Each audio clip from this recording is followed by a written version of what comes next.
nuestro amparo y nuestra fortaleza, nuestro pronto auxilio en la tribulación. Por tanto no temeremos, aunque la tierra sea removida, aunque sus aguas braven y se turben. Saludos, buenas tardes, feliz sábado para todos. Los muchachos que están en línea, ¿se pueden presentar? Luis Carrasco, sí, buenas. Conocido como el querido Chiquitín. Buenas tardes, Chiquitín, Dios te bendiga. Aquí de este lado Miguel Javier, conocido así mismo. Chiquitín, vas a tener que subir un poco la voz, ¿ok? Por favor, para que no me dé problemas. Yo pensaba que era una imitación de Chiquitín que estaba ahí. ¿Qué pasa? Mariela por aquí. Cuando vayamos a referirnos a algo, es una sugerencia que quiero darle, no nos concentremos en el nombre tanto.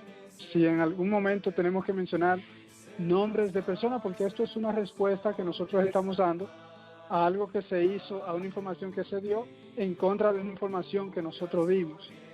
Pero vamos a tener siempre en cuenta eso, no cogernos con un nombre y mencionar ese nombre, porque no le estamos dando propaganda aquí a hombres.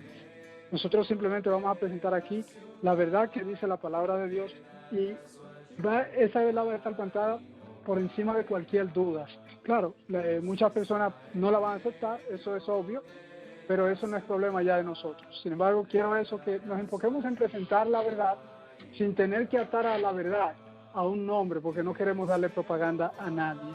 Y no es que no vamos a mencionar, no es que no vamos a mencionar nombres, sino no corrernos con un nombre, porque esto no es para darle ninguna propaganda a nadie. ¿Ok? Sí, Miguel, yo tenía eso también en mente. Inevitablemente tendremos que mencionarlo una que otra vez, pero no estamos aquí para glorificar ni exaltar al hombre, sino para presentar la palabra de Dios. Ahora bien, una persona ha dicho ciertas cosas muy fuertes y muy directas en contra de la palabra de Dios, en contra de, particularmente tuya, mía, Miguel, pero a mí eso me tiene sin cuidado, y yo sé que a ti, a Chiquitín, a Mariela, le tiene sin cuidado lo que hablen. Por años ya nosotros nos están llamando herejes y de todo tipo de cosas. El asunto es cuando ya se meten al terreno de adjudicar a Dios cosas que Dios no ha dicho. Y de eso que vamos a hablar el tema de hoy, antes de que oremos.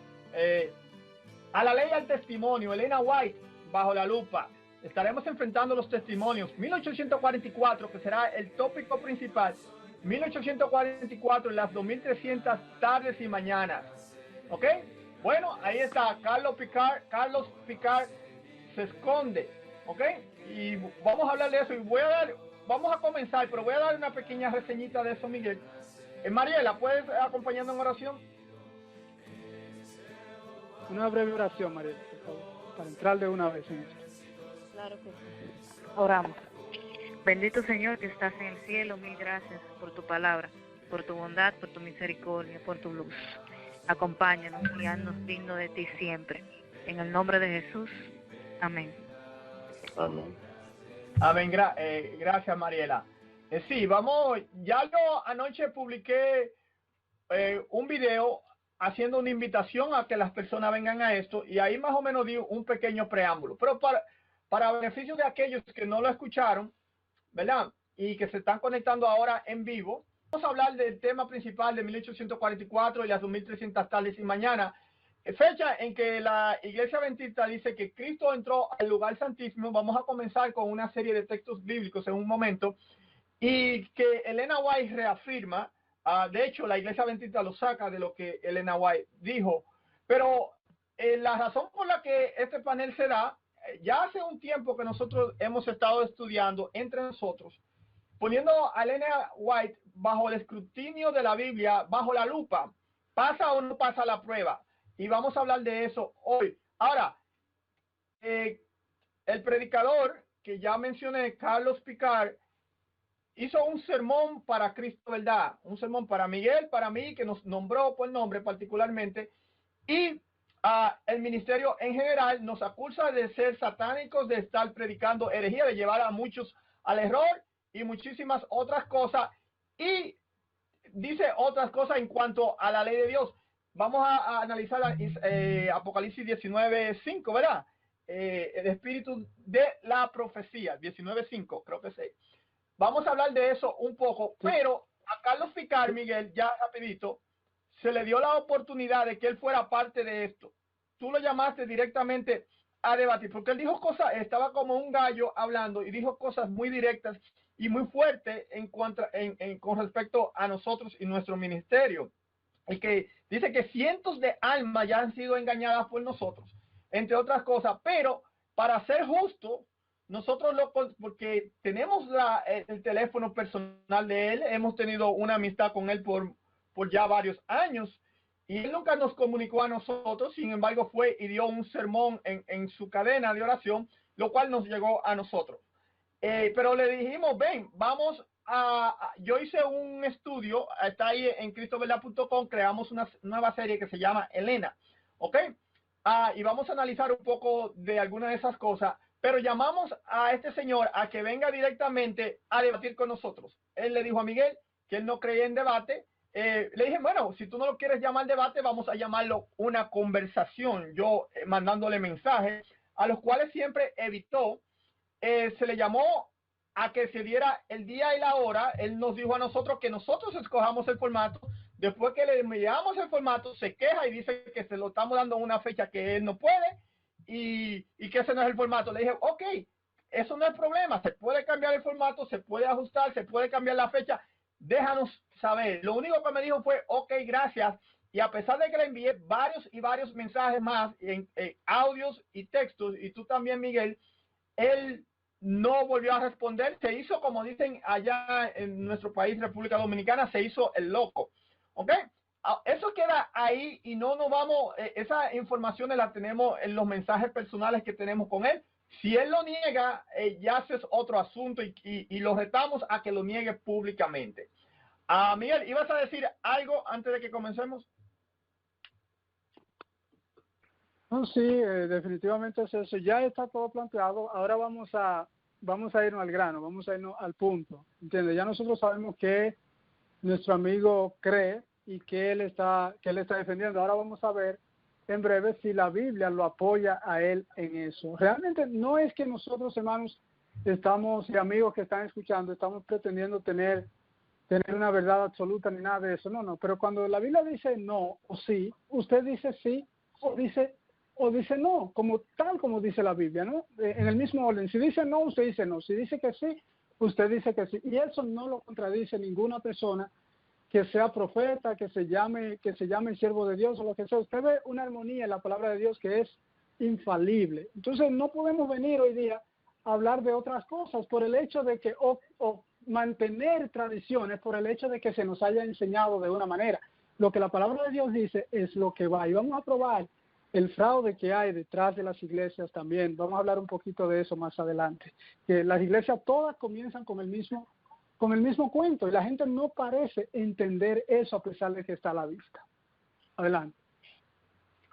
Ok, gracias, Miguel. Yo voy a leer en unos segundos para que ustedes, los que están en línea, puedan ir directamente a cristoverdad.com y a la sección que dice estudios bíblicos.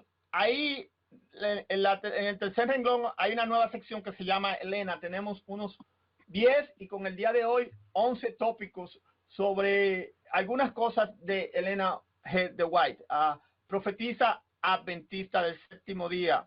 ¿Ok?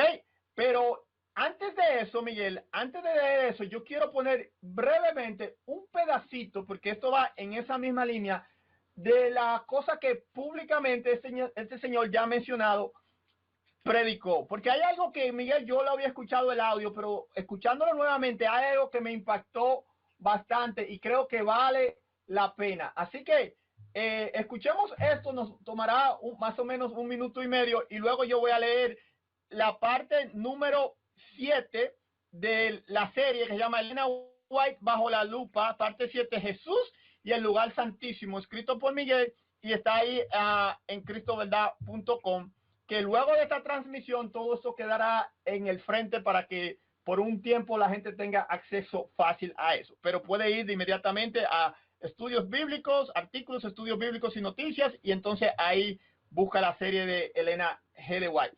Dicho esto, yo me voy a ir y lo voy a presentar en pantalla en este mismo instante, ahí mismo a cristoverdad.com, ¿ok? Y nos vamos a ir a la parte 4 de esta serie de Elena White, y ahí bajando ustedes pueden ver en pantalla, hay una parte que dice Carlos Picard, comillas, versus Cristo Verdad, audio. Ahí está el audio de la predicación que él hizo, está el enlace original ahí en la letra A.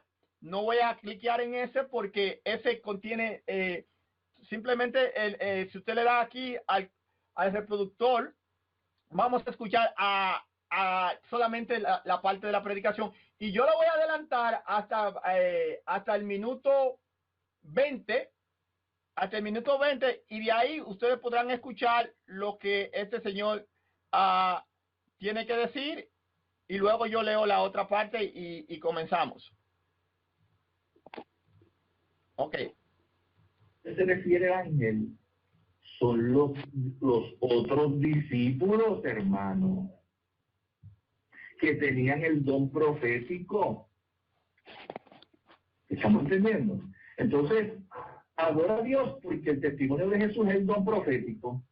Esto quiere decir que cuando regresamos a Apocalipsis 12:17, dice que el pueblo de Dios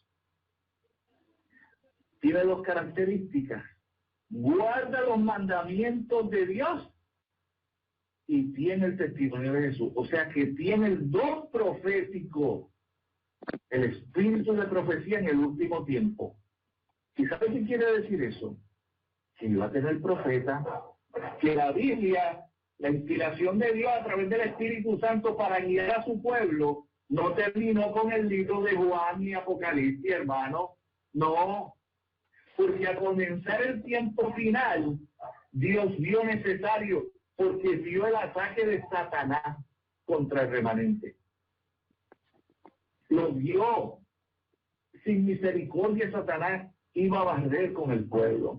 Y Dios, por amor y misericordia, vio necesario utilizar el don profético y le otorgó a esta mujer, Elena G. de White, la facultad de poder comunicarse con él y escribir las cosas que Dios deseaba comunicarle al pueblo, que guarda los mandamientos y retiene el testimonio de Jesús, que es el don profético que tenía Juan, que tenía Moisés, que tenía Elías, que tenían todos los profetas. Y obviamente ese don profético, Carlos Picard se la está atribuyendo a Elena White. La parte que a mí me interesaba aquí, que él dijo que la Biblia no terminó con el libro de Apocalipsis. O sea, los escritos de Elena G. de White, no sé cómo lo pondría, ustedes lo dirán más adelante, muchachos.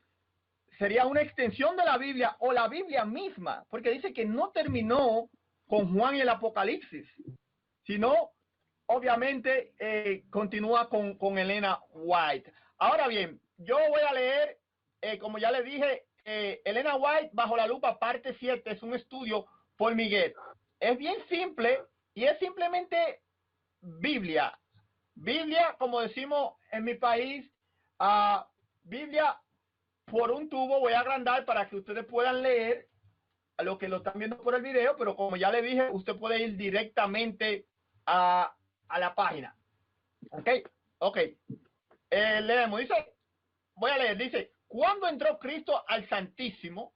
Porque lo que se va a hablar mucho aquí también es que Cristo entró al lugar santísimo en 1844 con el surgimiento de la Iglesia Adventista del Séptimo Día. Ese es el contexto de esta pregunta. ¿Cuándo entró Cristo al Santísimo? Sección 1, Marcos 16:19. Jesús le dijo, tú lo has dicho, y además os digo que desde ahora veréis al Hijo del Hombre sentado a la diestra del poder de Dios y viniendo en las nubes del cielo. Mateo 26:64. Ok. Y el Señor, después que le habló, fue recibido arriba en el cielo y se sentó a la diestra de Dios. Marcos 16:19. Pero desde ahora el Hijo del Hombre se sentará a la diestra del poder de Dios.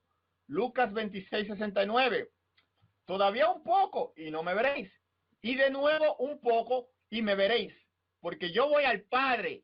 Entonces se dijeron algunos de sus discípulos unos a otros. ¿Qué es esto que nos dice? Todavía un poco y no me veréis. Y de nuevo un poco y me veréis. ¿Y por qué voy al Padre? Jesús le dijo, no me toques, porque aún no he subido a mi Padre, mas ve a mis hermanos y diles, sube a mi Padre y a vuestro subo a mi Padre y a vuestro Padre, a mi Dios y a vuestro Dios. Juan 16, del 16 al 17. Pero Tomás, uno de los 12, llamado Dídimo, no estaba con ellos cuando Jesús vino.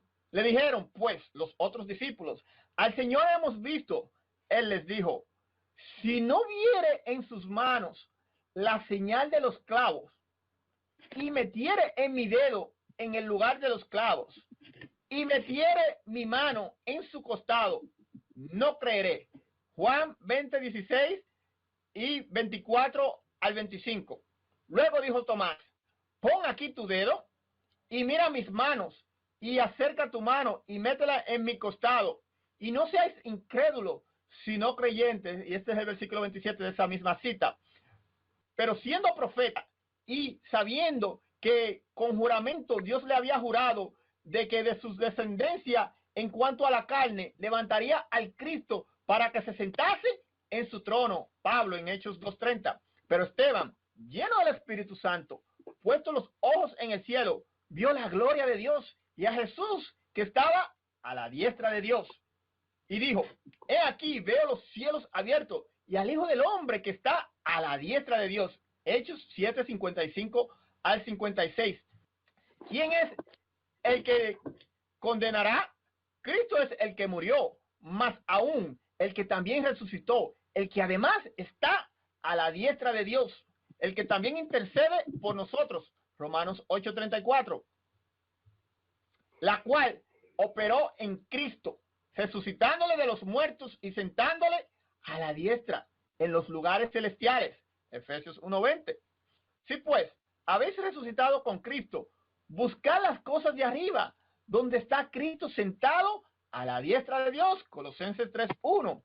Quien, habiendo subido al cielo, está a la diestra de Dios, y a él están sujetos ángeles, autoridades y potestades. Primera de Pedro 3:22. ¿Cuál? Siendo el resplandor de su gloria y la imagen misma de su sustancia, y quien sustenta todas las cosas con la palabra de su poder, habiendo efectuado la purificación de nuestros pecados por medio de sí mismo, se sentó a la diestra de la majestad de las alturas. Hebreos, creo que es 1:3, creo que se me dañó esa cita, pero está bien, la consigo después. Continúa, Daniel 8:13-14, dice, entonces oí a un santo que hablaba, y a otro de los santos preguntó a aquel que hablaba, ¿hasta cuándo durará la visión del continuo sacrificio y la prevaricación asoladora, entregando el santuario y el ejército para ser pisoteados? Y él dijo, hasta 2300 tardes y mañanas. Luego el santuario será purificado. Daniel 8:13-14, la cual tenemos como sangre, como segura y firme ancla del alma, y que penetra hasta dentro del velo. ¿Ok? Éxodo 26:33, de donde Jesús entró por nosotros como precursor, hecho sumo sacerdote para siempre, según el orden de Melquisedec, y casi todo es purificado, según la ley, con sangre, y sin derramamiento de sangre no se hace remisión. Este texto lo tengo que repetir. Y casi todo es purificado, según la ley, con sangre, y sin derramamiento de sangre no se hace remisión. Hebreos 6, 19, del 20 al 22, y en el estudio se detalla cada parte de ese verso. Ahora bien, el punto principal de lo que vimos, de lo que venimos diciendo, es que tenemos tal sumo sacerdote, el cual se sentó a la diestra del trono de la majestad de los cielos, Hebreos 8:1. Pero estando yo presente, Cristo, sumo sacerdote de los bienes venideros, por el más amplio y más perfecto tabernáculo, no hecho de manos, es decir, no de esta creación, y no por sangre de machos cabríos ni de becerros, sino por su propia sangre, entró una vez y para siempre en el lugar santísimo, habiendo obtenido eterna relación. Entró una vez y para siempre en el lugar santísimo, habiendo obtenido eterna redención, y no para ofrecerse muchas veces, como entra el sumo sacerdote en el lugar santísimo cada año con sangre ajena. Hebreos 9, a 11 al 12 y el versículo 25. Sección 8. Así que, hermanos, teniendo libertad para entregar en el lugar santísimo por la sangre de Jesucristo, por el camino nuevo y vivo que Él nos abrió a través del velo, esto es, de su carne. Hebreos 10, 19 al 20. Puesto los ojos en Jesús, el creador y consumador de la fe, el cual, por el gozo puesto delante de él, sufrió la cruz, menospreciando el oprobio, y se sentó a la diestra del trono de Dios. Hebreos 1:2. Al que venciere, le daré que se siente conmigo en mi trono, así como yo he vencido y me he sentado con mi Padre en su trono. Apocalipsis 3:21. Lo repito, al que venciere, le daré que se siente conmigo en mi trono, así como yo he vencido y me he sentado con mi Padre en su trono. Apocalipsis 3:21. Y este es Hebreos 9, del 11 al 12. Pero estando ya presente Cristo como sumo sacerdote de los bienes venideros, por el más amplio y más perfecto tabernáculo, no hecho de manos, es decir, no de esta creación, y por sangre de machos cabríos ni de becerros, sino por su propia sangre, entró una vez y para siempre en el lugar santísimo, habiendo obtenido eterna redención. Daniel, Hebreos 9, del 11 al 12, yo creo que ya esa parte estaba más arriba. Más, si aún uno de nosotros o un ángel del cielo os anunciare otro evangelio diferente del que hemos anunciado, sea anatema. Como antes hemos dicho, también ahora les repito, si alguno predica diferente evangelio del que habéis recibido, sea anatema. Gálatas 1, del 8-9. Adelante, Miguel. Sí, buenas tardes nuevamente a todos los amigos que nos están escuchando en este día. Que el Señor les bendiga grandemente. Ya se leyeron algunos versos ahí donde dice claramente que Jesús se sentó, subió al cielo y se sentó a la diestra del poder de Dios, a la diestra de Dios. Y Jesús dice que Él está en el trono, ¿no? Entonces a nosotros se nos ha enseñado que no, que Cristo subió al trono de Dios, 1813 años después que Él murió. Cuando la Biblia dice que el mismo día de resucitar, subió al Padre. Vamos a dejar que Chiquitín dé un comentario, porque yo sé lo que voy a decir, yo sé cómo lo voy a decir, y cuando lo vaya a decir no quiero tener la presión en la mente de que me están esperando. ¿Entiendes? Voy a tomar mi tiempo, que van a ser como 10 o 15 minutos, pero no quiero tener la presión de que me están esperando. Así que adelante, Chiquitín. Ok, yo voy a decir algo. Para los que me escuchan, claro, Miguel.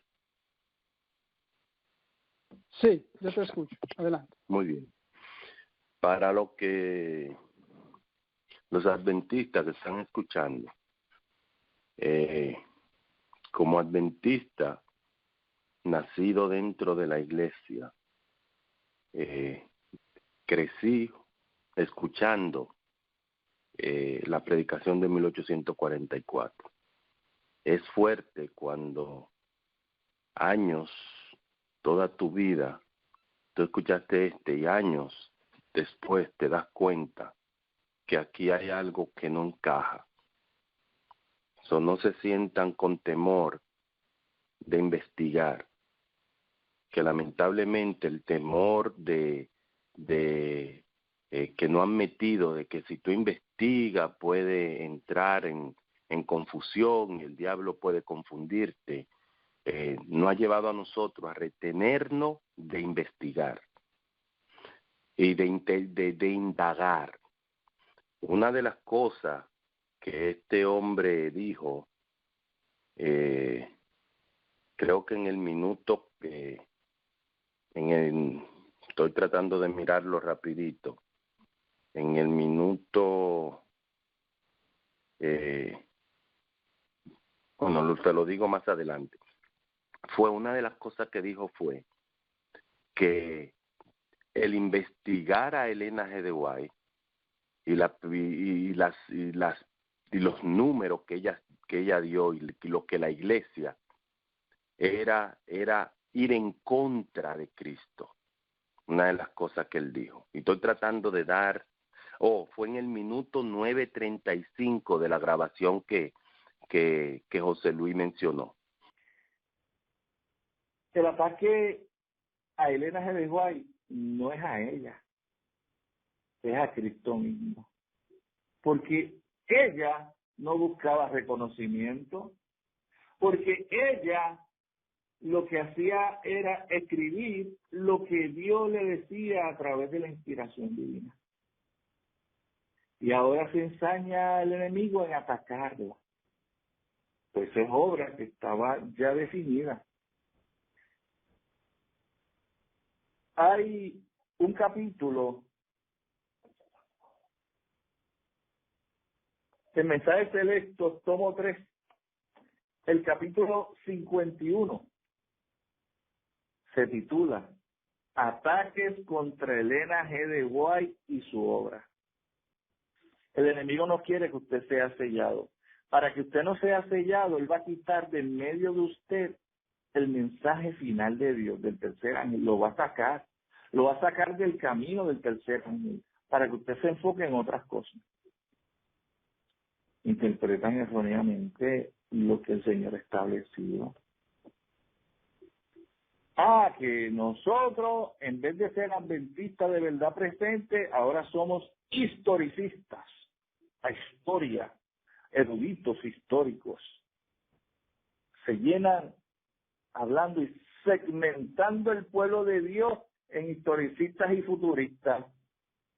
Dios no iba, en ningún lugar habla eso en la Sagrada Escritura, pero ellos segmentan al pueblo de Dios así.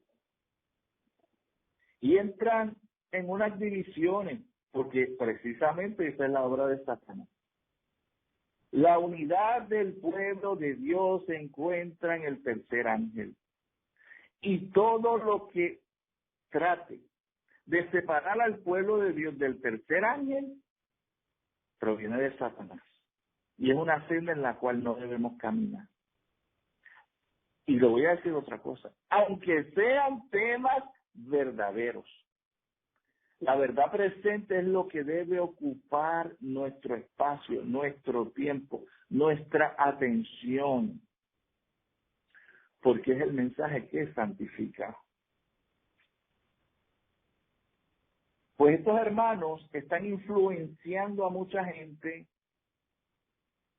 Dentro de su círculo de influencia ya hay gente defendiéndolos a ellos en vez de defender la palabra de Dios y el Espíritu. Si bien es cierto que la Conferencia General en el 2015 invalidó los testimonios, ¿qué hacen estos bobos, hermanos, tengo que decirlo, bobos ilusos que Satanás los impresionó?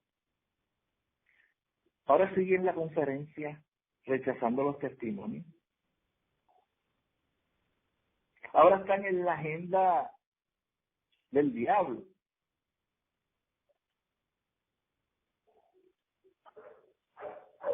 La Biblia, para beneficio de los hermanos que no son adventistas, que van a estar escuchando, pueden estar escuchando este tema. El pueblo remanente de Dios. Todo el mundo se hace llamar remanente, los pentecostales dicen que son el pueblo de Dios, los testigos de Jehová también, todo el mundo es el pueblo de Dios, pero la gente puede decir lo que ellos quieran. Lo que diga Dios, las características que Dios tiene de ese pueblo en la Sagrada Escritura, es lo que lo valida.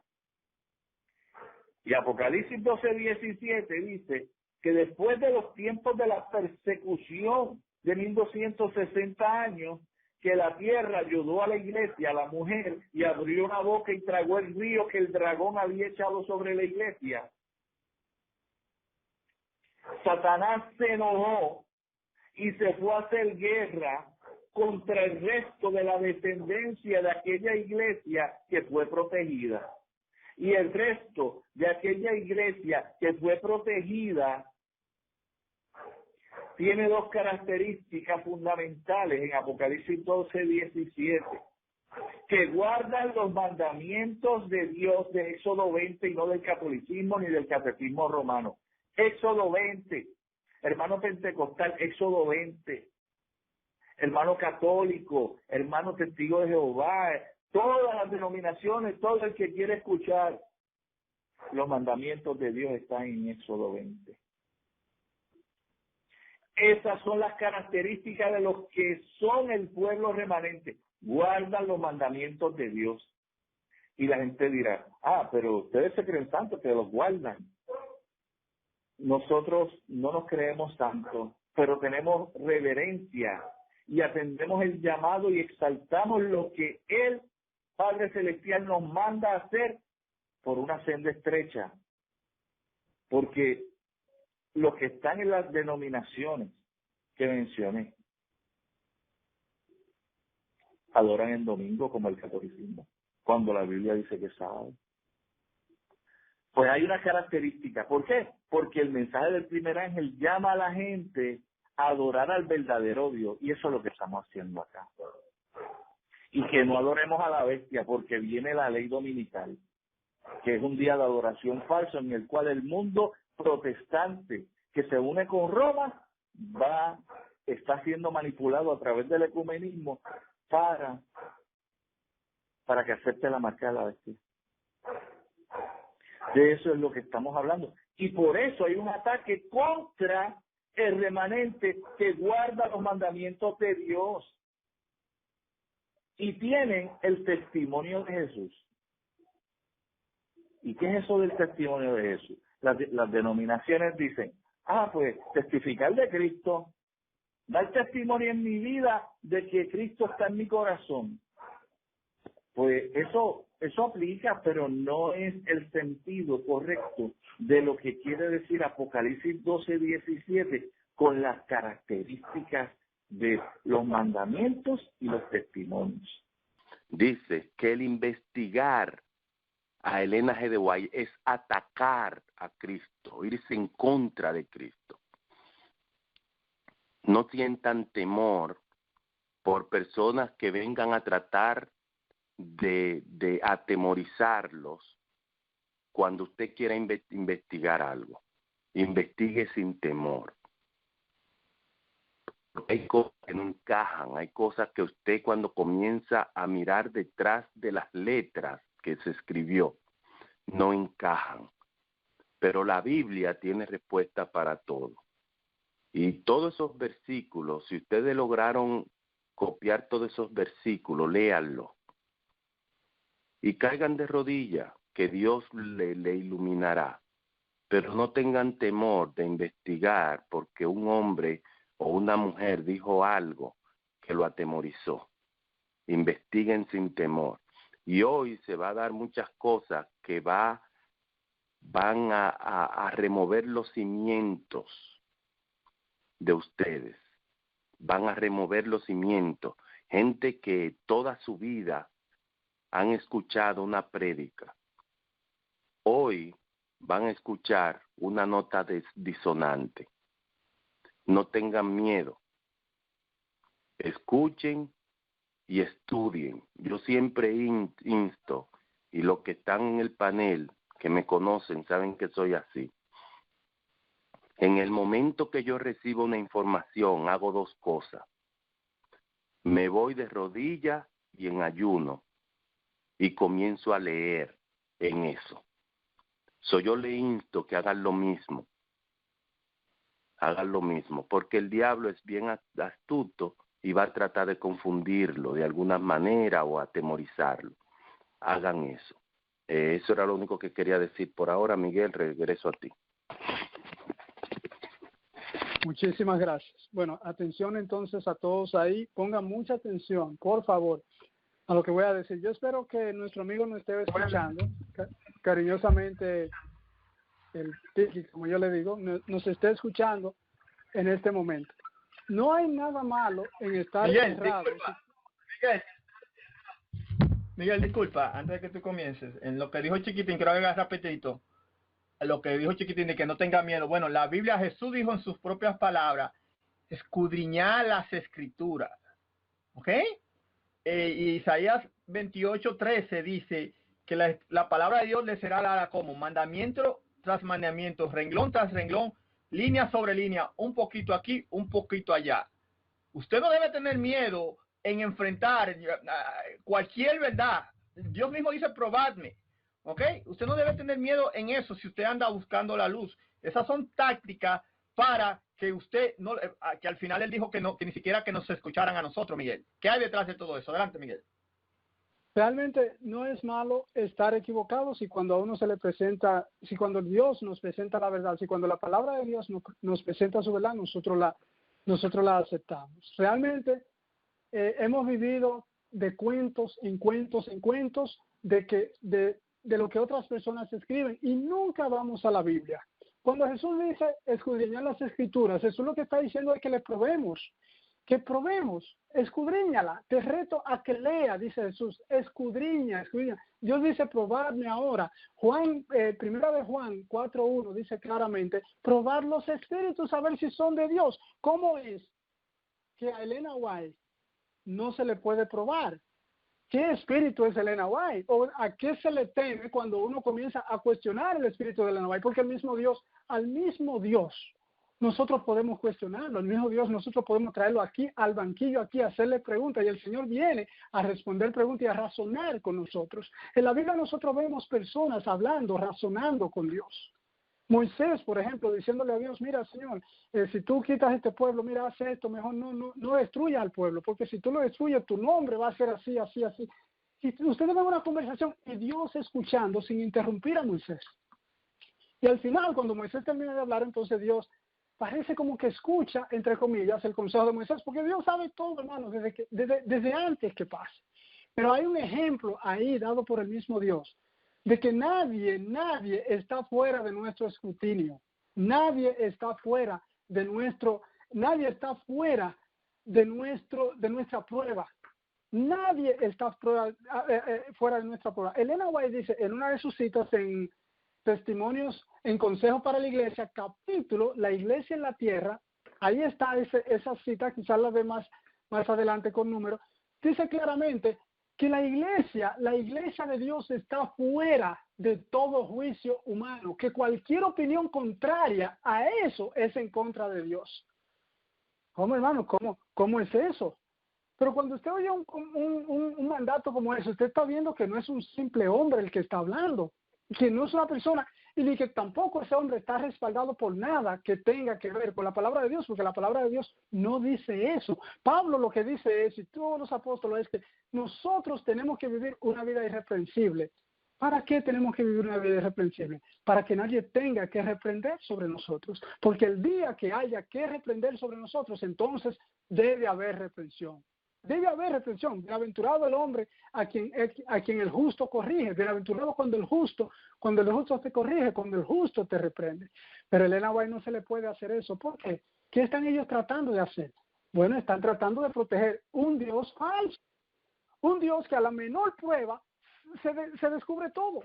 A la menor prueba. ¿Cómo es posible que Adán, por ejemplo, un hombre que sale de la mano de Dios, oiga bien, eso está en Patriarcas y Profetas, página 24.4, versión electrónica, como le estaba diciendo, ¿qué están ellos tratando de esconder con esto? Ese capítulo de Patriarcas y Profetas, no recuerdo cómo se titula, bueno, la creación se llama, Patriarcas y Profetas, donde dice claramente que Adán era un hombre que sujetaba sus pasiones y apetitos con la razón. Pero es un momento, pero se está hablando de Adán antes del pecado. ¿Cuáles pasiones y cuáles apetitos tenía Adán que sujetar? Porque las pasiones pecaminosas a las que Elena White se está refiriendo ahí no existían antes del pecado. Porque el pecado, donde no hay pecado, no hay pasiones pecaminosas. Donde no hay pecado, no hay pecado. Entonces Adán tenía que sujetar sus pasiones. Adán sujetaba sus pasiones. Adán sujetaba sus pasiones con la razón, con el dominio de la razón. Un momento, hermanos. ¿Cómo es posible que un hombre que sale directamente de la mano de Dios, a imagen y semejanza de Dios, tiene pasiones y apetitos pecaminosos? Entonces es ahí cuando nosotros leemos y debemos sentarnos a preguntar un momento, ¿qué está pasando aquí? Elena White dice también en el capítulo Sansón, del deseado de todas las gentes, me parece que se llama así Sansón, o no, el Patriarcas y Profetas también, Sansón, dice claro, que la muchacha con la que Sansón se casó por primera vez era una muchacha filistea con la cual él violó la ley de Dios y desobedeció a sus padres casándose con ella. Cuando la Biblia dice claramente, y eso son cositas lo que le estoy diciendo, cuando la Biblia dice claramente que eso venía de Jehová porque él buscaba ocasión contra los filisteos. Ahora bien, otra cosita más. Dice Elena White en uno de sus libros también, creo que El deseado de todas las gentes también, sí, no recuerdo el capítulo, cuando Jesús llama a Pedro a caminar en el agua y Pedro sube al agua, o sea, se para en el agua y entra al agua y comienza a caminar sobre ella, que Pedro miró hacia atrás y con orgullo miró a los discípulos, como quien dice, haciéndole señas con la cara, como que él, no lo dice así, pero es lo que da a entender. Él miró atrás y el orgullo, como quien dice, yo soy mejor que ustedes, yo soy más santo que ustedes, yo puedo caminar por el agua y ustedes no. Cuando la Biblia dice claramente que Pedro, al ver los vientos que arreciaban, sintió miedo y comenzó a hundirse. Completamente diferente. Entonces, ¿qué yo va a hacer? ¿Aceptar lo que Dios me dice en su palabra o aceptar lo que dice Elena White? En cuanto a la mujer adúltera, se dice lo siguiente. Dice Elena White lo siguiente. Eso está, la historia de la mujer adúltera está en Juan 8, ¿verdad? Que la fueron a apedrear. La Biblia dice clara, Elena White dice que cuando ellos vieron sus vidas expuestas, escritas ahí en la tierra, entonces ninguno se atrevió a tirarle la primera piedra cuando Jesús le dijo que tirara la primera piedra. Y ahí la Biblia dice claramente que ellos, acusados por la conciencia, por sus conciencias, de cuando Jesús le dijo, el que esté libre de pecado sea el primero en arrojar la primera piedra. Jesús estaba escribiendo en la tierra y ellos insistían en preguntarle a Jesús, ¿qué vamos a hacer con la mujer? ¿Qué se debe hacer? Si era que Jesús estaba exponiendo sus vidas, ¿cómo es que ellos están insistiendo? Porque ellos están leyendo lo que Jesús está escribiendo ahí. ¿Qué estaba escribiendo el Señor? No lo sabemos, la Biblia no lo dice. Elena White dice que eran los pecados de ellos. O sea, que ellos vienen con una mujer pecadora, con una mujer que la agarran adulterando, y Jesús ahora en venganza comienza a escribir todos los adulterios de ellos. Dios no actúa así, es lo primero. Dios no actúa con medios sucios para él exponer el pecado. Los métodos de Dios son los mejores y son siempre para salvar a la gente.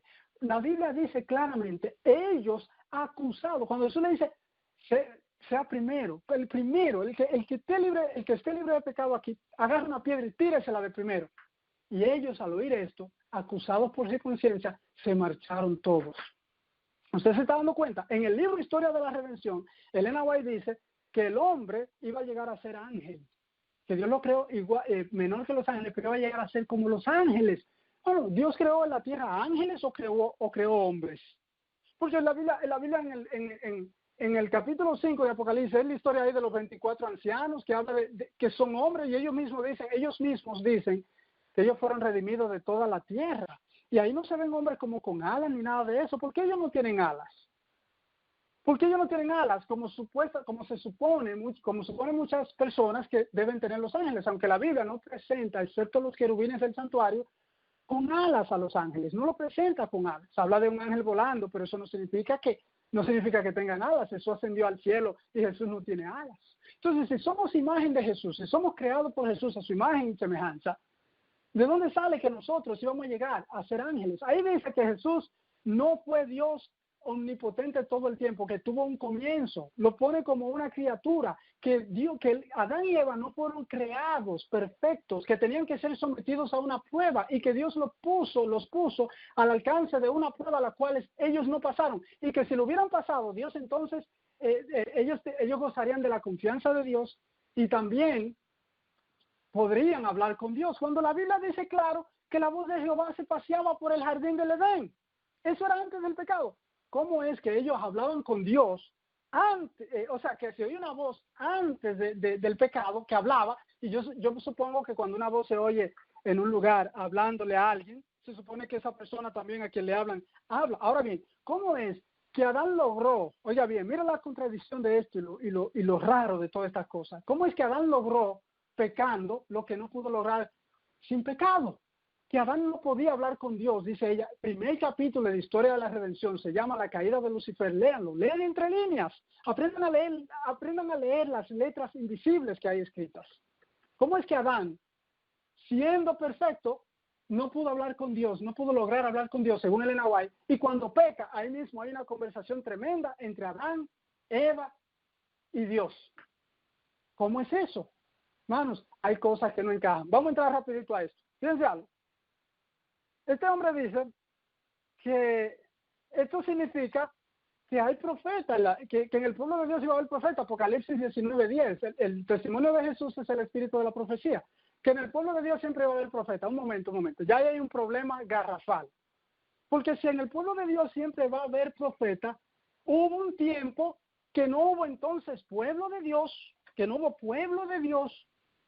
y ese tiempo es un lapso de 1813 años y tampoco hubo profeta, porque desde Apocalipsis hasta 1844, ahí no hay pueblo en la Biblia, entre comillas, ahí no hay pueblo en la Biblia, ni hay profetas tampoco. Entonces, Dios tuvo que esperar 1813 años para que hubiera pueblo y hubiera profeta, cuando Dios mismo dice en Apocalipsis 14:4 que no hay iglesia, que lo que es iglesia contamina, que los 144,000, es decir, el grupo del último tiempo no se va a contaminar con mujeres, con iglesias, refiriéndose a iglesias.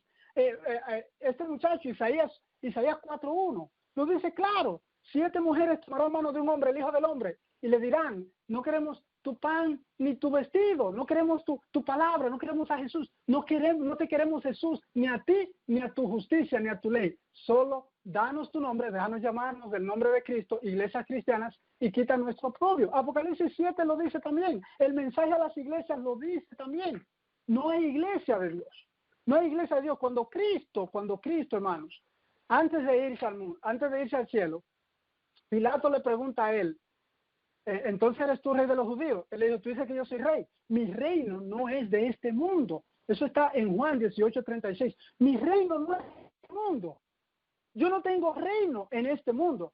Y en Apocalipsis, luego, unos versos más adelante, en el capítulo 21, Apocalipsis al final dice que Dios estará en medio de ellos, de los redimidos. Y ellos serán en el futuro su pueblo, y Él será su Dios. Pero no dice en ningún lugar, dice la Biblia. En la Biblia dice, en el Apocalipsis, en los libros, en la profecía, en las últimas profecías, que Dios para este tiempo iba a tener una iglesia llamada pueblo. Al contrario, niega todo lo que es iglesia. Entonces Elena White surge con una temática de que no, sí hay iglesia, sí hay una. Eso que dice Apocalipsis, eso es mentira. Eso es no, eso no. Hay una iglesia, y esa es la iglesia adventista. Nace en el año 1844 porque Cristo pasa del lugar santo al lugar santísimo. Todo eso es falso. Rapidito voy a leer esto. Y no nada más voy a decir que es falso, lo estamos probando ya, lo hemos probado. Cuando se leyó en hebreo ahí que Cristo entró una vez y para siempre en el lugar santísimo, la iglesia dice que no, que entró fue en el 1844, pues entonces ya está probado que eso es una farsa, porque Pablo en su tiempo dijo que ya había entrado. Los discípulos y los escritores de los evangelios dijeron en aquel tiempo que ya estaba sentado. Esteban lo vio sentado, pero la iglesia adventista dice nunca estuvo sentado. Entonces algo importante es que nunca estuvo sentado en un lugar, o sea, que estuvo ministrando en un lugar que el sumo sacerdote ni siquiera ministraba. Porque el sumo sacerdote, y lo vamos a leer más adelante, el sumo sacerdote ministraba una vez al año en un lugar santísimo, Pero en el lugar santo del santuario eran los sacerdotes los que ministraban todo el tiempo ahí. El sumo sacerdote no tiene trabajo ministerial ahí. Porque usted no ve a Cristo en el santuario como sumo sacerdote en una obra constante en el lugar santo. Cristo pasa por el lugar santo para llegar al lugar santísimo. Entonces hay problemas con todas estas cosas. Hay problemas. Dios lo dice claro. Dios lo dice claro. Yo no tengo iglesia. Las iglesias contaminan. Son los que contaminan. Dios le llama en su palabra a los que le siguen, los fieles. Le dice los fieles, los que tienen el testimonio de Jesús, esto y aquello. Pero nunca le llama mi iglesia. Nunca le llama mi remanente, que si yo cuánto, este es el remanente que yo escogí y va a hacer para este tiempo. Dice que siguió al residuo, dice que siguió a un remanente que guardaba los mandamientos de Dios y tiene el testimonio de Jesús. Y aunque esta palabra residuo ahí también tiene como sinónimo remanente, no se puede ubicar a lo que Elena White creó, porque Elena White vive contradiciendo por completo lo que es la ley y el testimonio. Elena White, la Biblia dice claramente, no tendrás dioses ajenos delante de mí, no te harás imágenes. Y Elena White da órdenes en sus libros que simplemente un Dios da esas órdenes. El juicio de ningún hombre está por encima del juicio de la iglesia, dice ella. ¿Quién dijo eso? ¿Quién dijo eso? El único juicio que no está por debajo de ningún juicio es el juicio de Dios. Es el juicio de Dios. Miren lo que dice aquí. Daniel 9, voy a leer desde el 23, dice. Desde el 22, perdón. Y me hizo entender, eso es Daniel preocupado por entender la profecía de las 2300 tardes y mañanas de Daniel 8:14, que está ahí claramente delineada. Entonces el ángel el ángel Gabriel viene a Daniel y dice Daniel, y me hizo entender y habló conmigo, me hizo entender, o sea, me interpretó la profecía, diciendo, Daniel, ahora he salido para darte sabiduría y entendimiento, y al principio de tus juegos fue dada la orden, y yo he venido para enseñártela, porque tú eres muy amado, entiende pues la orden y entiende la visión. Ahora va a Gabriel a darle la interpretación de la visión. Sin embargo, hay una interpretación a esa visión que Elena White da. 1844, Cristo pasa del lugar santo al lugar santísimo. Un momento. ¿Cómo usted puede explicar una explicación? Si algo que no se entiende se explica, eso es ya lo último que se da a lo que no se entiende.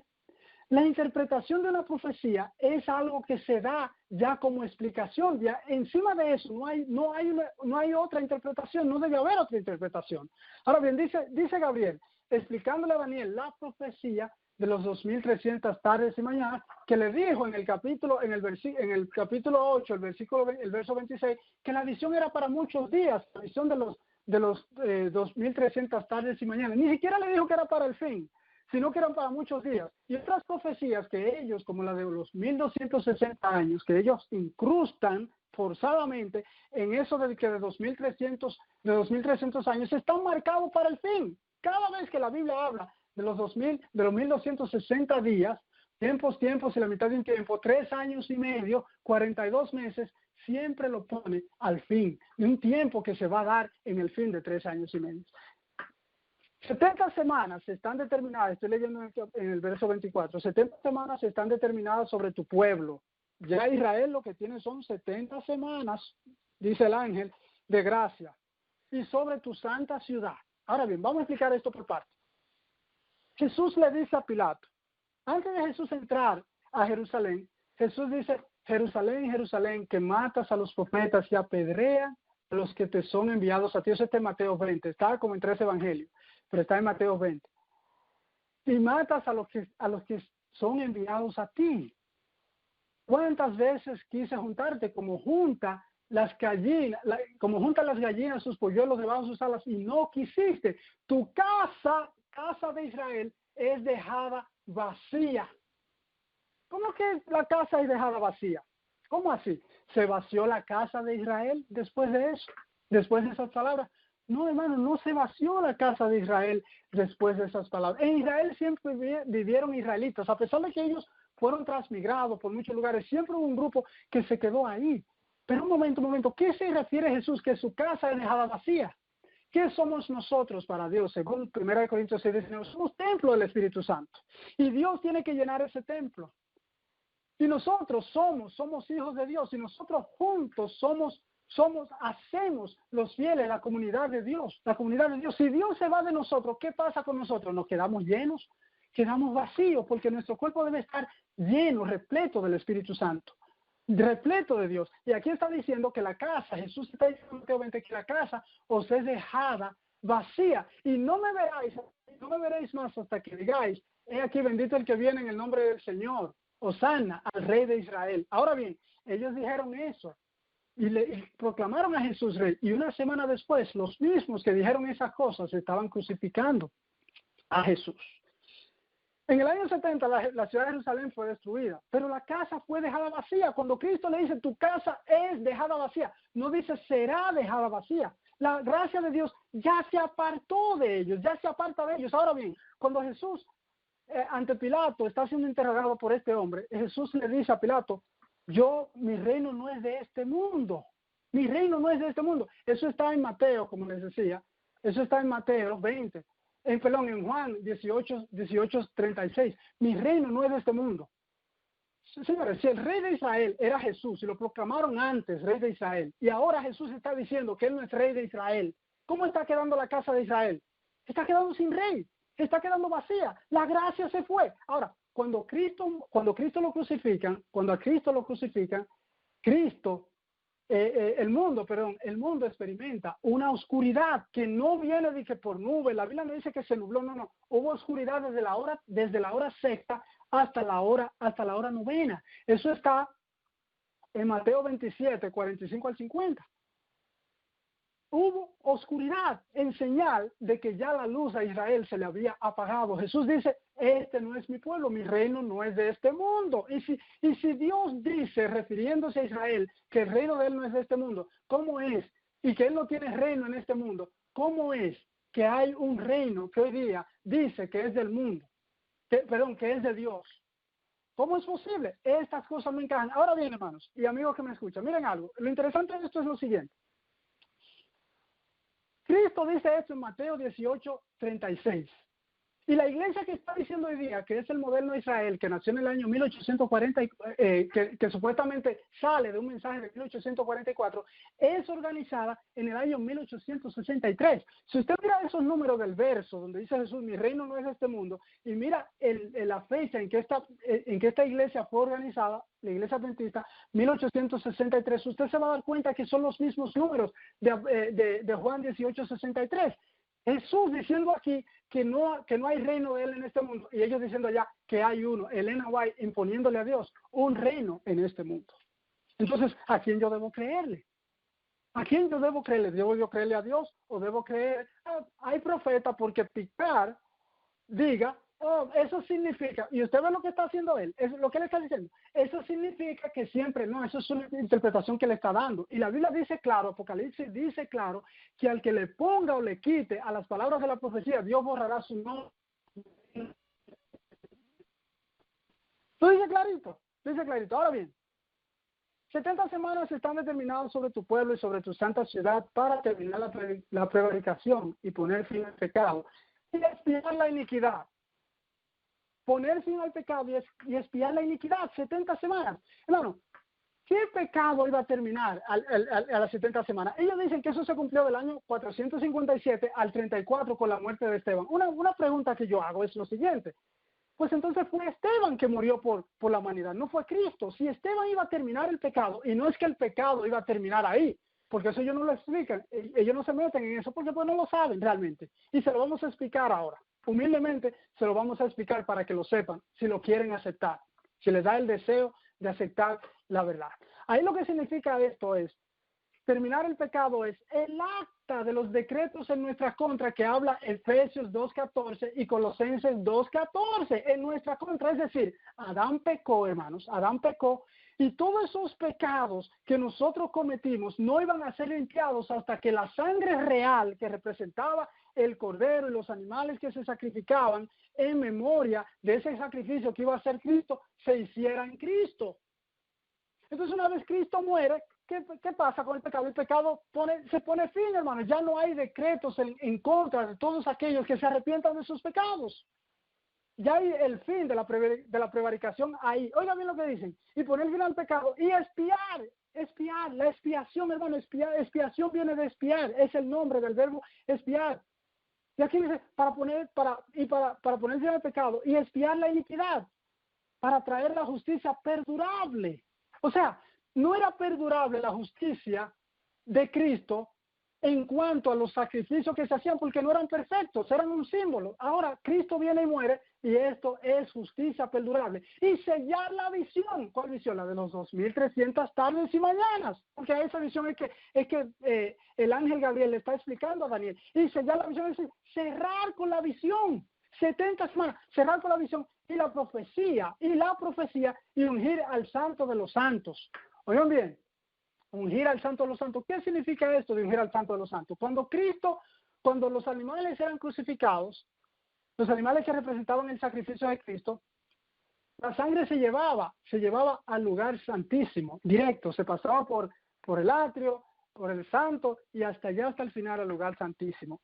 ¿Cuánto tiempo duraba esa sangre para llegar ahí? Cuando esa sangre, hermano, representa a Cristo. ¿Cuánto tiempo duraba? Eran 3 pasos. Así como Cristo duró 3 días en el sepulcro, eran 3 pasos para que la sangre llegara hasta el final, al lugar santísimo. ¿Y cuándo esa sangre remitía los pecados? Cuando llegaba ya hasta el final. ¿Y cuándo esa sangre remitía? ¿Y cuándo esa sangre llegaba hasta el final? El mismo día que era derramada.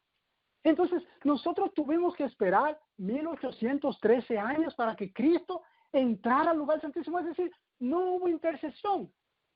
No hubo remisión, pero no hubo remisión de pecado por todo ese tiempo. Y Cristo estaba en un lugar oficiando, un lugar que ya no existía, porque la Biblia dice claramente, está ahí, Mateo 27 también, léalo ahí, 45 al 50, que cuando Cristo murió, el velo del templo se rajó en 2 por la mitad, indicando, oiga bien, eso indicaba que ya no había separación entre el hombre y Dios, no había separación entre el lugar santo y el lugar santísimo. Por eso que cuando usted va a los libros de Apocalipsis, en el libro de Apocalipsis, en el capítulo 11, el verso 19, Juan ve que se abre el cielo y ve el templo, y él ve desde la tierra, ve el arca del pacto allá. ¿Por qué? Porque ya no hay cortinas.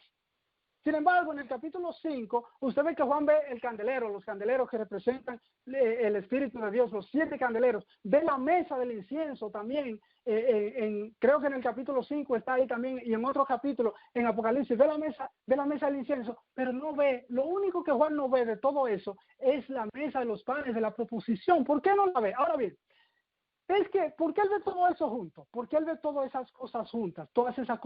Porque ya no hay cortinas.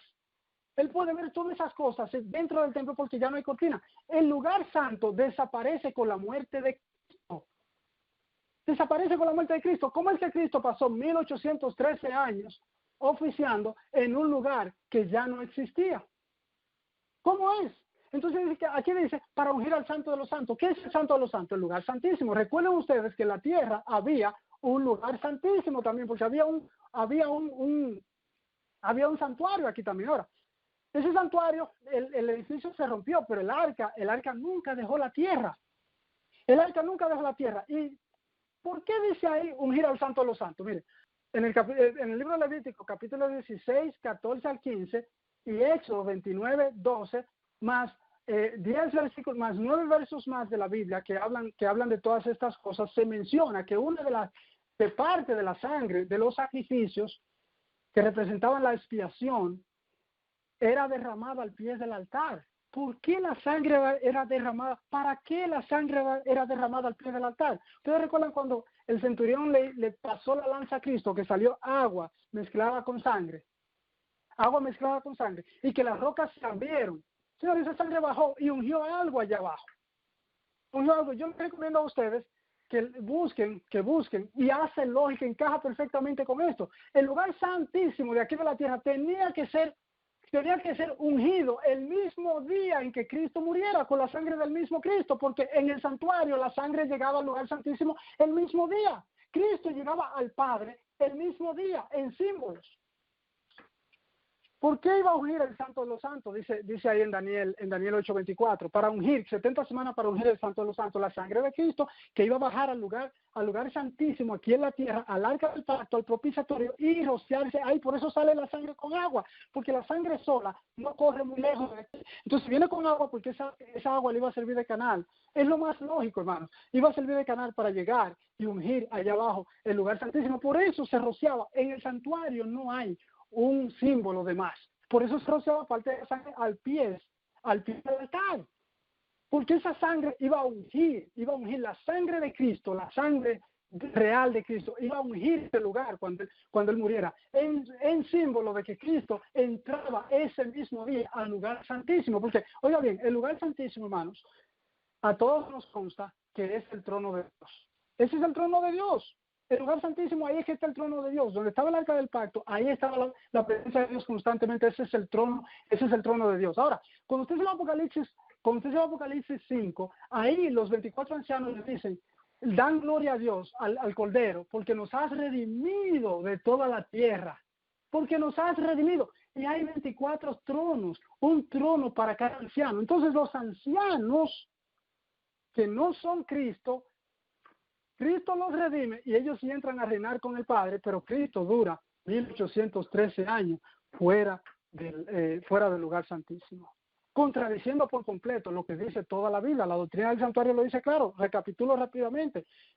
Mataban el animal, cogían la sangre y de una vez la llevaban allá a rociar, a ungir con esa sangre el lugar santísimo, el propiciatorio. Todo el tiempo eso sucedió así. Cristo entraba el mismo día, 3 pasos. La primera puerta, la segunda puerta y la puerta del velo, tras el velo. Ahí estaba el Padre. Y eso se hacía en el mismo día. Por eso Cristo le dice a María, no me toques porque todavía yo no he subido a mi Padre. Y después permite, en el mismo capítulo, más adelante en Juan 20, está que a Tomás venga y le toque. ¿Por qué? Porque ya él subió al Padre. Y leímos una serie de versos donde dice que Cristo entró al lugar santísimo y donde allí obtuvo eterna redención. Entró una vez y para siempre, donde allí obtuvo eterna redención. Tenía que ungirse el Santo de los Santos, hermanos. Tenía que ungirse. Ahora, esta gente dice que las 70 semanas fueron los primeros 490 años de la profecía de los 2300 tardes y mañanas, o 2300 años. Sin embargo, el ángel Gabriel dice, entiende la visión, lo que esto significa que son 70 semanas hasta esto pasar, lo que le expliqué anteriormente, para ungir al Santo de los Santos, para terminar el pecado. Entonces ellos dicen que eso se cumplió con Esteban. Hermano, Esteban no fue que redimió a la humanidad. Ahora bien, usted quiere entender lo que es realmente el don de profecía para comprender estas cosas. Ahí está Apocalipsis 1:1, la revelación de Jesucristo que Dios envió a sus siervos por medio de su ángel y le entregó a su siervo Juan. La revelación de Jesucristo es el espíritu de profecía. Entonces el ángel, cuando Juan comienza a ver toda esta cosa maravillosa, Juan se le olvida lo que él escribe al principio y se puso ante el ángel y el ángel le dice, adora a Dios. O sea, este señor dice, iba a decir el nombre, ya ustedes lo saben, este señor dice que ahí lo que significa es que en el pueblo de Dios siempre va a haber profetas. Miguel, otra vez, Miguel, disculpa, otra vez se va el audio. Definitivamente. Dale 10 segundos hacia atrás. Mira lo que vamos a hacer. Cogen ustedes la palabra. Y yo voy a en el pueblo de Dios siempre ha habido profetas. Sí, cogen ustedes la palabra. Ok, pues está bien. Busca un lugar. Yo voy a hacer comentarios rapidito ahí. Ve buscando un lugar mejor. Tú, Miguel, dio un comentario ahí. Me gustaría que alguno de los muchachos quizá pueda comentar, quizá Mariela. Tú dijiste, Miguel, que el lugar santo desaparece con la muerte de Cristo. Ahora, estoy tratando de buscar una cita, pero no la encuentro así rápido. Pero yo sé que el que es adventista la conoce, porque yo la he escuchado predicar 1,000,000 de veces. Dice que Satanás, que cuando dio al lugar santísimo en 1844, que entonces Satanás entró al lugar santo. Yo lo voy a dejar ahí para que ustedes sean que elaboren eso. ¿Ya está de vuelta Miguel o alguno de los muchachos quiere comentar? la cita dice que cuando Jesús se paró del trono del lugar santo y entró al lugar santísimo, una multitud, un grupo se paró con él y entró al lugar santísimo, mencionando los 144 de 1844, pero una gran multitud quedó de rodillas delante del trono que está en el lugar santo, en donde se sentó Satanás, dice la cita. Y aludiendo a que ese grupo que entró fueron los adventistas del séptimo día. Chiquitín, una pregunta para ti rapidito. ¿Y ese lugar donde Cristo estaba, que entró, dónde está? ¿En la tierra o en el cielo? Bueno, no, contéstame lo que tú sabes. Lo que tú sabes. Tiene que estar entonces en el cielo. El problema es que está en el cielo y esa multitud se paró y entró, entonces esa multitud está en el cielo también. Pero no es solo eso, no, porque ellos pueden argumentar que eso es futurístico o lo que sea. Ahora bien, pero el punto que yo quiero llevar aquí es, ¿no dice Apocalipsis 12:7 en adelante que Satanás fue echado del cielo? Entonces, ¿qué quiere decir esto? ¿Que Satanás todavía tenía acceso al cielo nuevamente, chiquitín? Bueno, hasta donde yo sé dice que fue atado en esta tierra. No puede salir, pero si él salió, entonces no sé.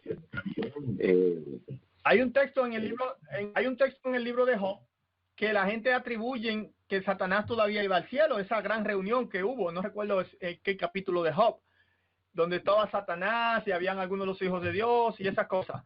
No, algunos de los ángeles creo que menciona. Sí, pero eso no tomó lugar en el cielo. Sí, Mariela. Bueno, según lo que yo entiendo, en el libro de Job, eso fue hasta que Cristo muriera y le arrebatara el trono a Satanás. Porque acuérdense que Adán se lo cedió a él. Por eso era que Satanás representaba en esa reunión del cielo. Es lo que yo pienso hasta ahora. Si estoy equivocado, ustedes me corrigen. Miguel, Chiquitín y tú. No, yo voy a dejar que Miguel amplíe en esa parte, que él conoce muy bien esos textos. Pero esa reunión no, hasta donde yo entiendo también, no tomó lugar en el cielo. Porque el texto es clave en Apocalipsis. Bueno, no sé si Miguel ha llegado. Vamos a la Biblia aquí, Apocalipsis 12. Miguel, ¿tú escuchaste lo que dijimos? Repíteme rapidito. Elena dice bueno, Elena White, tú dijiste ahorita que el lugar santísimo desaparece con la muerte de Cristo. Entonces hay un problema ahí, que hay una cita de Elena White y Chiquitín abundó, donde dice que Satanás entró al lugar santo después que Jesús pasó al lugar santísimo. Pues entonces, y el lugar santo al que se está refiriendo y el lugar santísimo es en el cielo, no se está hablando del santuario terrenal que ya no existe, está hablando del santuario celestial. Entonces, Satanás volvió al cielo después que fue echado, Miguel. Y le estaba hablando a Mariela de esa la reunión de la otra reunión que se habla de Job, en el libro de Job, que Satanás vino, que había un filio y Satanás vino. Esa reunión, ¿dónde tuvo lugar? La de Job y el asunto ese de que Satanás todavía tenía acceso al cielo.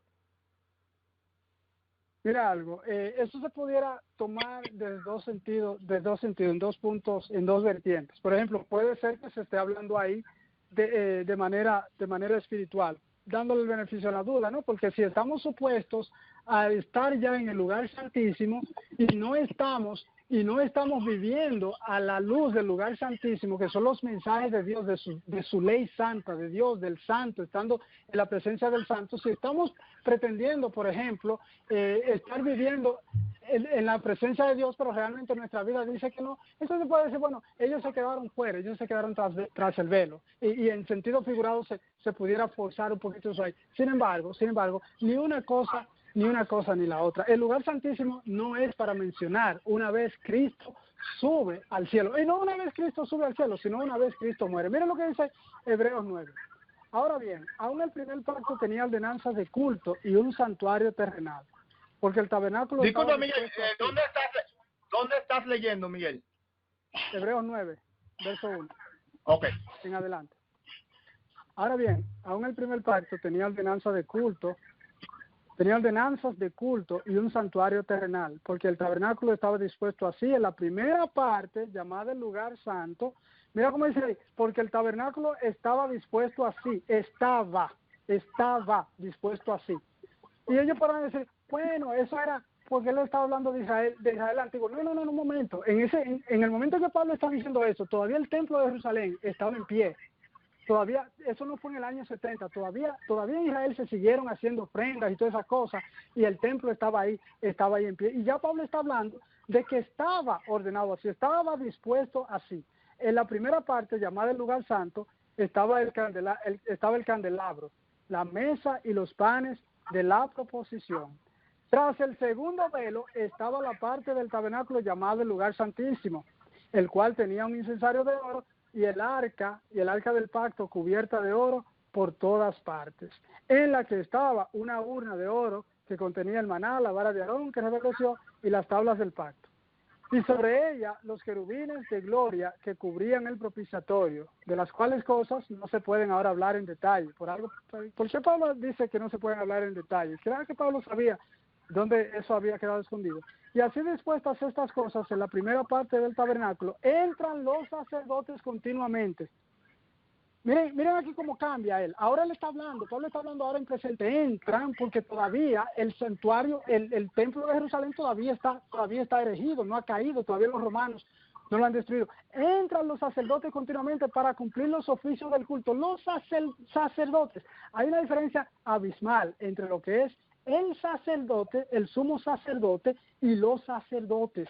Ok, en la primera parte, en el lugar santo del templo, del tabernáculo, entran los sacerdotes continuamente, pero en la segunda parte, solo el sumo sacerdote una vez al año, no sin sangre, la cual ofrece por sí mismo y por los pecados de ignorancia del pueblo, dando el Espíritu Santo a entender con esto que aún no se había manifestado el camino al lugar santísimo, porque había un velo.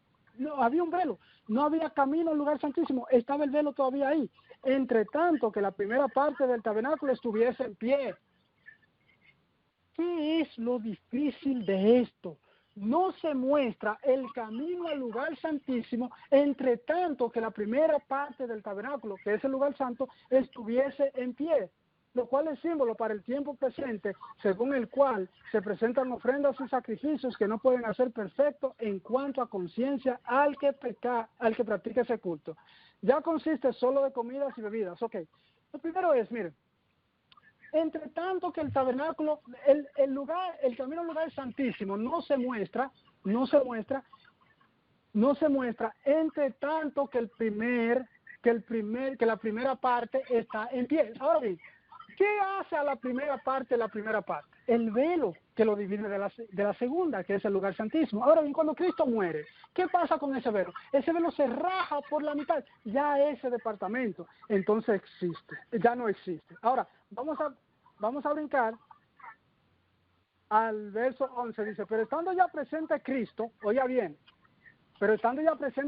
sumo sacerdote de los bienes venideros, por el más amplio y más profundo tabernáculo, no hecho de mano, es decir, no de esta creación, y no por sangre de machos cabríos ni de becerros, sino por su propia sangre, entró una vez para siempre en el lugar santísimo.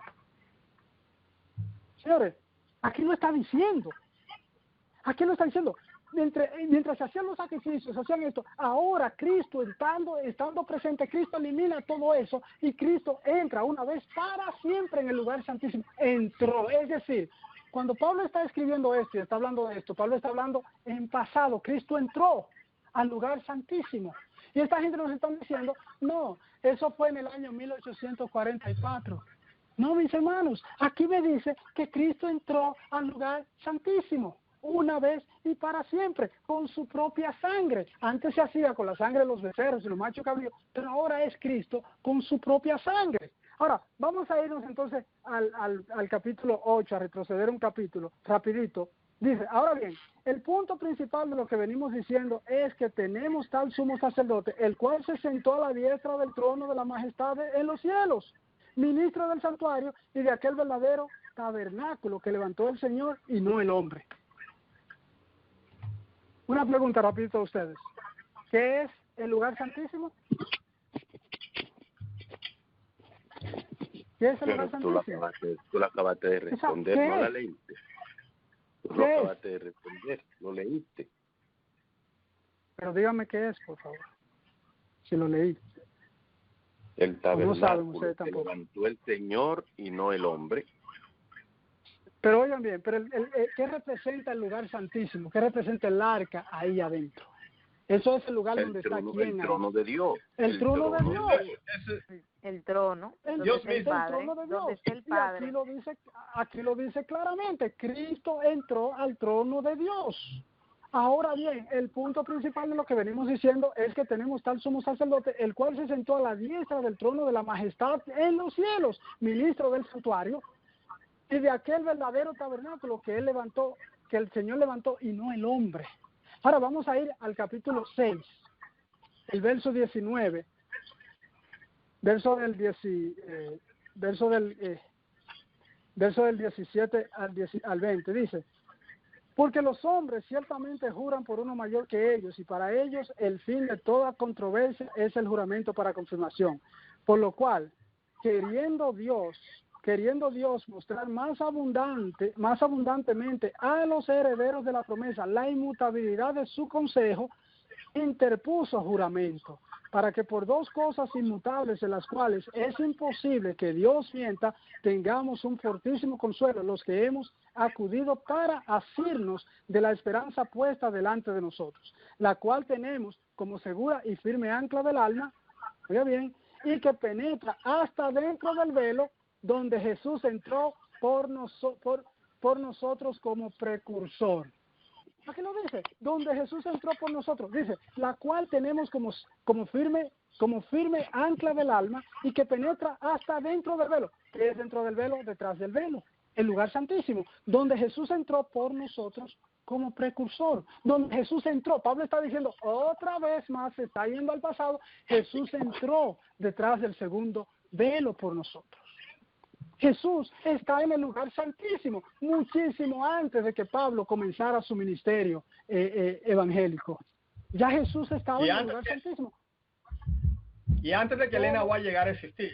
Todo el mundo dice, ahora bien, ¿cómo es que Jesús nuevamente, en la segunda parte, estaba en pie mientras Cristo no moría? Ahora Cristo muere, cerrar el velo, se unen ya los dos aposentos, ya es uno, se hace uno. Por eso les decía anteriormente que cuando Juan ve el templo, él ve todos los utensilios y ve al trono de Dios allá y ve al arca allá. Cuando Juan comienza a describir que hubo un trono y se sentaron sobre él, pusieron 24 tronos y los 24 ancianos y estaba delante del trono, eso está en el capítulo 5 de Apocalipsis, estaban delante del trono los candeleros y este tipo de cosas. Cuando Juan ve esto, señores, Juan lo ve todo junto.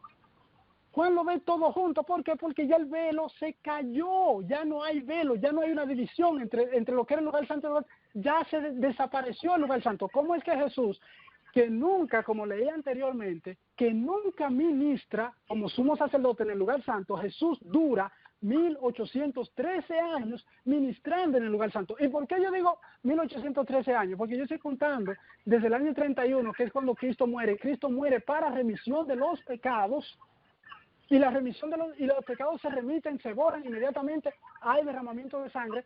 Lo dice Efesios 1:7 y Colosenses 1:14, lo dice clarito.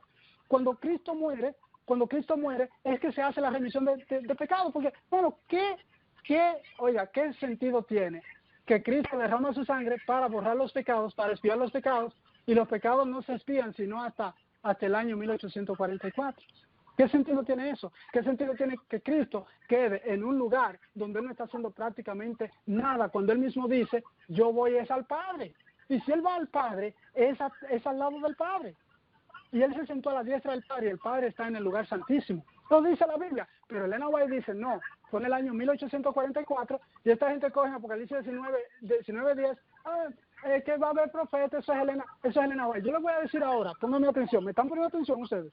Ustedes que están ahí, escuchen esto. Sí. Chiquitín, están escuchando, escuchen esto.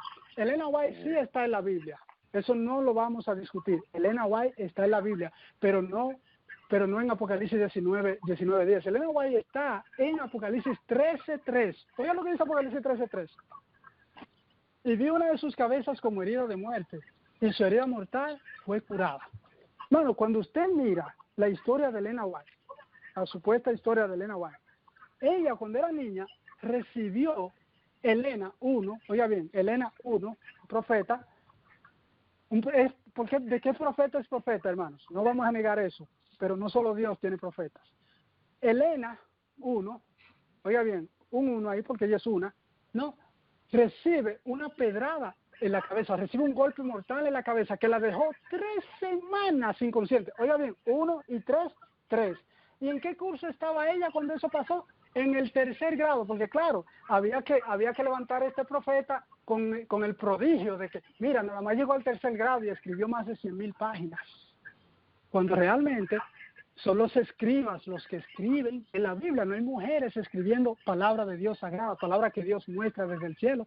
No hay mujeres que se han escrito cosas acerca de mujeres en la Biblia, muchísimas cosas, eso es una realidad. En la Biblia hubo profetas que eran mujeres, pero no hubo una escriba que era mujer, no hubo una, todos eran hombres. Todos eran hombres. La palabra de Dios siempre para escribirse es recibida por hombres, siempre. Y el que quiera mostrarme lo contrario, los reto a mostrarme lo contrario. Ahora bien, Elena White recibe una pedrada en la cabeza, un golpe mortal, que la dejó 3 semanas, 13, ya 1 y 3, 13, en coma, y ella estaba en el 3er grado. Ahí usted tiene 13:3, Apocalipsis 13:3. Ahora bien, Elena White fue curada de esa herida. Ella se levantó de esa herida. Encaja exactamente con Apocalipsis 13:3. Ella se levantó de esa herida. ¿Cuándo se levantó? Imagino yo que la misma 3 semanas después. Claro está, si fueron 3 semanas después. Ahora bien, cuando usted multiplica esos números, 13:3, usted lo multiplica 1 por 3 por 3, de Apocalipsis 13:3, le da 9. Ahora, Elena White tiene 13:3 también, 3 semanas, 3er grado. ¿Y Elena cuántos años tenía en ese tiempo? ¿Ustedes saben cuántos años tenía Elena White cuando eso le sucedió? 9 años. Y cuando usted multiplica Apocalipsis 13:3 por cada uno de sus números, le da 9. Elena White, usted no tiene ni que multiplicarlo, se lo da directamente. 13:3, 9. Ahí es donde está Elena White. Inclusive la historia encaja perfectamente. Porque no tiene sentido que Dios diga, que Cristo mismo diga, yo voy a mi Padre y yo fui a mi Padre. Entonces esta mujer diga, Él no fue al Padre. Y es todo, señores, miren, es en todo que esa mujer contradice a Dios. Si usted puede leer, oiga bien, si usted sabe leer entre líneas, y no ni siquiera entre líneas, siéntese a leer cualquiera de sus libros, escoja el que más le guste y usted va a ver que especialmente el deseado de toda la gente, y Patriarcas y Profetas, esos libros que resumen cosas de la Biblia o que hablan cosas de la Biblia, usted va a ver que hay una exageración de hacer como quedar mal a los escritores bíblicos que a ellos Dios no le habló, que le habló directamente. Y Elena White, que está escribiendo como que es ella misma que está inventando todas esas cosas, Elena White Dios le dio más luz. Porque si usted ve los libros, esos 5 libros que menciono, por ejemplo, Patriarcas y Profetas, Profetas y Reyes, el deseado de toda la gente, el hecho de los apóstoles, el conflicto de los siglos, ahí no hay un Dios me mostró por ningún lado.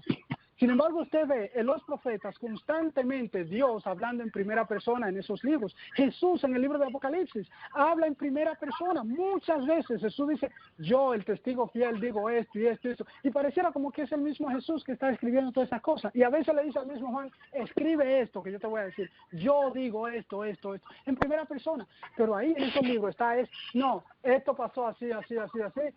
Pedro sintió orgullo y por eso se hundió. La mujer no apedrearon a la mujer ahí adúltera porque Cristo escribió los pecados de ellos en la tierra.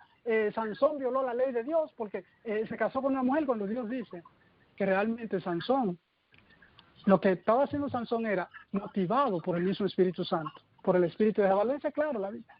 Dice claro, y en todo, y principalmente ese primer capítulo de Historia de la Redención, como les decía. Véanlo para que ustedes vean cómo pone ella ahí a Cristo como una criatura que no era omnipotente, que no era omnisapiente, porque Cristo tuvo que ser informado por los ángeles de que Satanás estaba haciendo una revuelta en el cielo. Cristo no lo sabía. Lea ese capítulo. Lea ese capítulo. Cristo fue presentado a los ángeles para que le adoraran. Parece que los ángeles no sabían que Cristo era el creador de ellos, porque Cristo creó todo el universo, dice la Biblia. Y le quita todo eso. Y dice en ese mismo capítulo y en muchos otros lugares que Lucifer era el tercero en honor en el cielo, sacando el orden bíblico de Padre, Hijo y Espíritu Santo.